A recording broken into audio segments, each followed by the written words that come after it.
welcome back to my channel. So today I am going to make a photo frame wall hanging where there will be photo frames and also a wall hanging.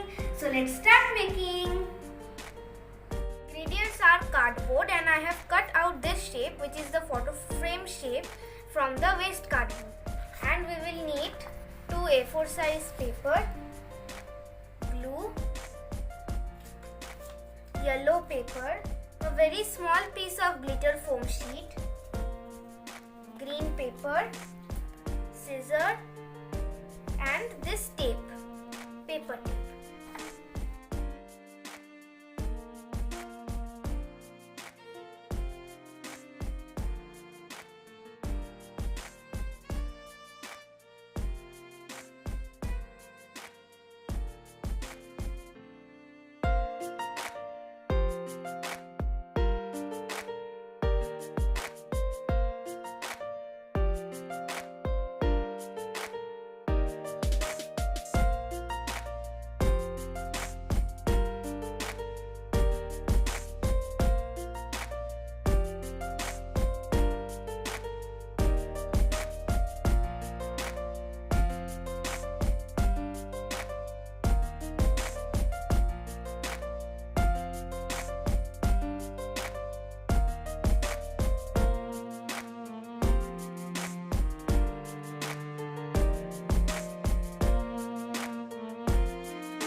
of my very simple and very cute and beautiful photo frame wall hanging.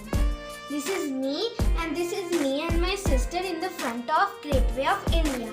So if you like this photo frame wall hanging, please like this video and also subscribe my channel for more amazing and crafty videos. So see you in the next video. Take care and bye.